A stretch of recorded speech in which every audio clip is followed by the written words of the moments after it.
Next news and notes here. Top 3 players from PFF came out today for the Pittsburgh Steelers. Very interesting names on this list. Very interesting names. The Steelers' top player is the easiest thing to guess ever. It's not anything that you have to sit around and think about.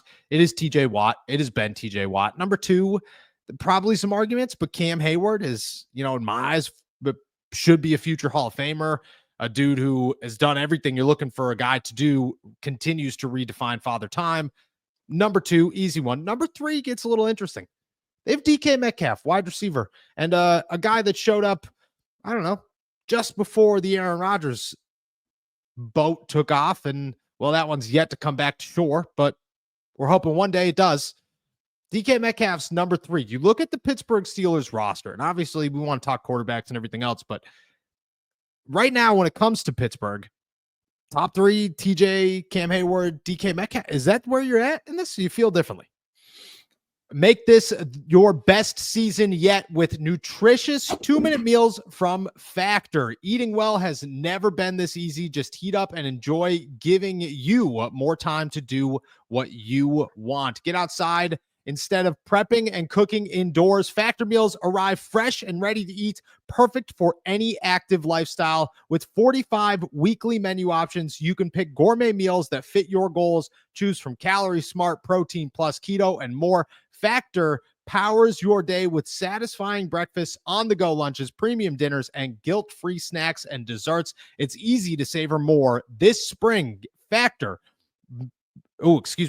meals. Pack in the flavor with none of the fuss. I talked about it yesterday. I'll talk about it again. If it wasn't for me, today was a prime example. Didn't eat Factor today. And you want to know what happened? I went out and I bought breakfast. I went out and I bought lunch, and now Jillian will not be home tonight, and there is a 99.9% chance I'm buying dinner. Nobody's budget can afford these things, but thankfully Factor's here for us. Get started at factormeals.com/allsteelerstalk 50 off and use our code allsteelerstalk 50 off to get 50% off plus free shipping on your first box. That's code allsteelerstalk 50 off at factormeals.com/allsteelerstalk 50 off for 50% off plus free shipping. There's one name that feels relevant to this conversation, and that is Minka Fitzpatrick. I know we have maybe some questions about how elite and dominant he will be within the Steelers defense in 2025, but right now where it stands, his impact on the team, what he continues to do for the defense, I understand the Cam addition. I certainly understand DK Metcalf. He's far and away the best offensive player on this team. But I think between Cam and Minka, I would be going back and forth, and I think you can make a fair argument for either one. So just for maybe to play devil's advocate for you, I'll take Minka, DK, and TJ over Cam, Minka, and DK. Or I'm sorry, okay. DK. Yeah, you got me. Okay. You're opening yourself up to a can of, I think, some pushback there from a lot of the fan base. Why Minka? Why? That's it. Very interesting. Why Minka? It is. Well, I think first of all, there's no denying the impact that Cam Hayward has on the defense. And there's no denying how incredible and Hall of Fame worthy of a career he is already putting up and will probably add to in 2025. When it comes to stopping the pass, when it comes to hopefully shutting down big plays, I still believe in Minka's ability to play that center field position. And I think that is, for right now, just as valuable. And while may not show up on the stat sheet like tackles for loss or passes deflected or swatted at the line and things like that, is making just as much of an impact on the Steelers defense. So I would push back on that by saying it's a different kind of value that Minka brings, but it is, equal to or greater than what we get from that complimentary rush on the defensive front. Okay. I like it. I'm gonna add. I'm gonna add a little. Look, I'm a big. I think Minka still has a bunch of talent. Mm-hmm. I don't know where I put him right now. I think he's in a weird phase of needs to do a little bit more to justify where he is. But if he didn't have that massive contract, would we even care that he isn't coming up with splash plays? Like, I think at that point, you're just a really good safety who doesn't have a massive number attached to you. And I think that's important to recognize. If Minka was the guy getting paid and Cam and TJ and everybody else wasn't, do we even care at that point? Because then the defensive number as a whole doesn't look so large. Questions. I'm in the ballpark of, if you're ever going to get rid of Minka, it's right now, because his value is the best, which means clearly he's still a very good football player.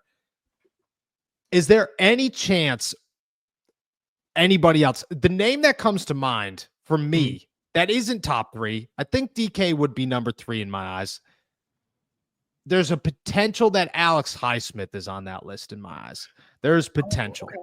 I don't think he's there. And I'm going to toss out another sleeper here, who I think was the 3rd best player on their team last season, who may not be career-wise 3rd best, but currently where we stand has an opportunity to be.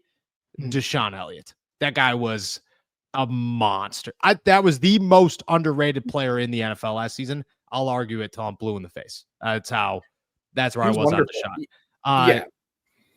Those would be my 2 that I don't think are in that list, but I think they're very close. I think DK would be my 3rd where we sit here today. Can I throw one more just on the perimeter at you? Yeah. Again, not there quite yet, but I think this could be the year that it happens. Zach Frazier. I think we are going to get a huge step from him in general. Whether that means he is seen as a top 10, top 5 center or something like that remains to be seen, but he was already so impressive as a rookie. I think it's just going to get better in year 2. I could see that, him becoming that full sort of like Marquise Pouncey reincarnate sort of figure where he is the anchor of the offensive line. And because of that anchor, the offense succeeds. So I would love if that happens hypothetically. I do too. Can I toss another one out here? We got some good ones. Steelers roster's got names. Okay. Chris Boswell. The overlooked special team. It's wild to say you can't be a winning football team and your 3rd best player be your kicker. That can't be the case. And the Steelers, but last year the team MVP in Pittsburgh was Chris Boswell. Last year, the guy who was the team MVP should have been Chris Boswell. You can't do that to a winning football team. You can't make their kicker your best player. No. I mean, fantastic football player. The best kicker in the league where we sit here today, because Justin Tucker's no longer on a team or dominant as of last season. I mean, name that should, you can't put Chris Boswell top 3. Potentially should be. Potentially should be. Shout out Chris Boswell.